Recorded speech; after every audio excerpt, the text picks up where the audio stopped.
আসসালামু আলাইকুম। আজকে রান্না করব পালং শাকের ঝোল। তো এখানে পালং শাক নিয়ে নিয়েছি, এখানে আলু নিয়ে নিয়েছি 4টা। এখন আমি এগুলোকে কেটে নেব ভালো করে।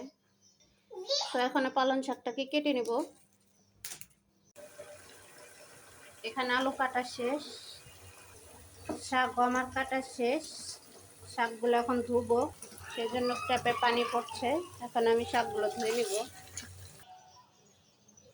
শাক ধোয়া শেষ, এখন এগুলো পানি ঝরিয়ে নেব। এখন এই চিংড়ি মাছ কটা ধুয়ে নেব। চিংড়ি মাছও ধোয়া শেষ, এখন রান্না বসিয়ে দেব। তো আমি এখন চুলায় হাঁড়ি বসিয়ে দিয়েছি, চুলাটা অন করে দেব। হাঁড়িটা গরম হয়ে গেছে, দিয়ে দেবো তেল, দিয়ে দেবো 1 মুঠ পেঁয়াজ কুচি।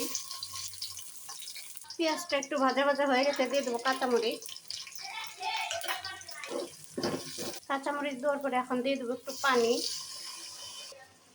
পানি দেওয়ার সাথে সাথে দিয়ে দেবো আদা বাটা 1 চামচ, রসুন বাটা 1 চামচ, দিয়ে দেবো লবণ। লবণটা আপনাদের স্বাদ মতো দেবেন। এখন দিয়ে দেবো হলুদ, আমি 1 চামচ হলুদ দিয়েছি। এখন মরিচ দিয়ে দেবো 1.5 টেবিল। দিয়ে দেবো ধনিয়া গুঁড়া, 1 চামচ। এখানে জিরা দিয়ে দেবো 1 চামচ। আমি এখানে ভাজা জিরার গুঁড়া ব্যবহার করতেছি, আপনারা কাঁচাটাও দিতে পারেন। এখন মিশিয়ে নিব। মশলাটা কষে এসেছে, এখন দিয়ে দেবো চিংড়ি মাছ কটা। এখন এটাও নাইড়ে চেড়ে মিশিয়ে নেব। এখন দিয়ে দেবো আলু। আলুটা দেওয়ার পরে এখন কিছুক্ষণ আলুটা কষানো শেষ। এখন দিয়ে দেবো শাক। এখন শাকটা সিদ্ধ হওয়ার জন্য ঢেকে দেব। শাকটা সিদ্ধ হয়েছে কিনা এখন দেখব। এখন একটু উল্টে দেব। শাকে কত পানি উঠেছে দেখেছেন। এখন আমি আর একটু ঢাকা দিয়ে রেখে দেব।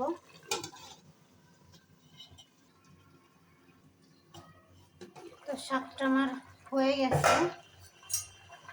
এখানে এমনি কোনো পানি ব্যবহার করিনি, শাকে থেকে পানি উঠেছে। পালং শাকের ঝোল কীরকম লাগলো কমেন্টে জানাবেন। তো শাক হয়ে গেছে, আমি এখন এই পাত্রে আজড়ে নেব। তো আমি এখন চুলাটা অফ করে দেব। এখন ঢেলে নেব। আমার আজড়ে নেওয়া শেষ হয়ে গেছে। কেমন লাগলো পালং শাকের ঝোল তো জানাবেন।